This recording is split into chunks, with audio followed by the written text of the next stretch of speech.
आज की press conference में उमर अब्दुल्ला साहब ने पूरी तरह से सरेंडर कर दिया। जितनी भी गारंटियाँ उन्होंने मैनिफेस्टो में दिया, उसके बाद जिस तरह से उन्होंने ज़बानी कहा, गारंटियाँ दे के उन्होंने कहा कि 200 यूनिट बिजली, 12 गैस चूल्हे, 10 किलो चावल, 1 लाख जॉब्स, डिलीवरीज को परमिट करना, मुख्तलिफ गारंटियाँ, मुफ्त एजुकेशन, मुख्तलिफ गारंटियाँ जो उमर साहब ने अपने मैनिफेस्टो में दी किया। उसके बाद जिस तरह से उन्होंने बार बार इन बातों का जिक्र किया, आज तीसरा महीना होने को आया है और आज उमर साहब ने पूरी तरह से सरेंडर कर दिया। उसने जम्मू कश्मीर के लोगों को आज बता दिया, न तो मैं 200 यूनिट बिजली दे सकता हूँ और न मैं आपको चावल दे सकता हूँ।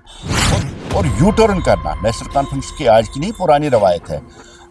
जब उमर साहब पावर के बगैर थे तब उन्होंने कहा था कि मीटर हम तवी और जहल में बहा देंगे, जम्मू के तवी में और कश्मीर के बहा में। लेकिन आज उन्होंने कहा कि 100% मीटर करनी है। भारतीय जनता पार्टी तो पहले से ही कह रही, तब तो यही हमारी मुखालफत कर रही थी। लेकिन आज की प्रेस कॉन्फ्रेंस में उमर साहब की बॉडी लैंग्वेज, उमर साहब का बोलना ये दर्शाता और उमर साहब का इकरार कि हम कुछ नहीं कर सकते, कोई गारंटी पूरी नहीं करते। मुझे लगता है कि जिन बातों पे, जिन गारंटी पे उमर साहब ने वोट लिया है, आज उनसे मुकर जाना, उनको जम्मू कश्मीर के आवाम से माफी मांगनी चाहिए। तो आपको लगता है कि कहीं ना कहीं जो है उसके मैनिफेस्टो में ये सारी कहानियां जो है वो झूठी साबित हो गई? देखिए, वो तो आज उमर साहब खुद कह रहे हैं ना, उमर साहब खुद आज इकरार कर रहे हैं कि मैं जितनी मैंने गारंटियां दी है, जिस तरह से मैनिफेस्टो में उन्होंने मुख्तलिफ किस्म की बातें बोली, गारंटियां दी, कमिटमेंट्स की, वो मैं पूरा नहीं कर सकता हूँ। सीधे से इकरार करता है कि उमर साहब मैं झूठ बोल रहा था और मैं उन चीज़ों को पूरा नहीं कर सकता हूँ।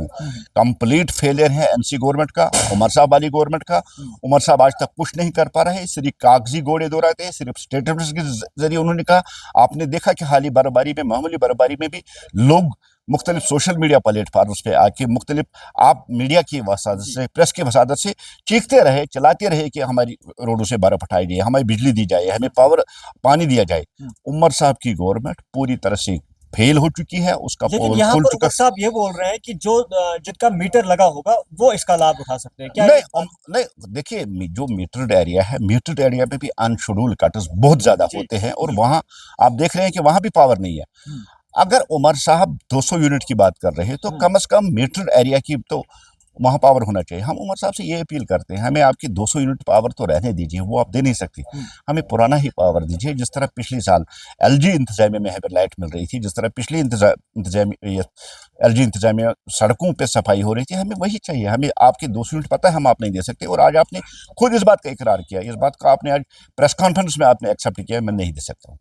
तो बीजेपी का क्या रहेगा कि लोगों के साथ देखिए, भारतीय जनता पार्टी लोगों के मुश्किलात और जी लोगों के मसाइल जो है उनको हाईलाइट करेगी, क्योंकि भारतीय जनता पार्टी लोगों की पार्टी और लोगों के मफाद के लिए हमेशा हम काम कर रहे हैं। जहां जहां उमर साहब अच्छा काम करेंगे वो हम प्रेज करेंगे, और लेकिन जहां जहां उमर साहब, बीजेपी के एक नेता ने यह भी कहा था कि उमर अब्दुल्ला को जो है इसमें इस्तीफा देना चाहिए। कहाँ देखते हैं आप इसको? देखिए, उमर साहब को माफी मांगनी चाहिए जम्मू कश्मीर के आवाम से, क्योंकि उमर साहब फेल हो चुके हैं टोटली, हर महाज पे, हर फ्रंट पे फेल हो चुके हैं। उसको जम्मू कश्मीर के लोगों से माफी मांगनी चाहिए। शुक्रिया, शुक्रिया। Thank you.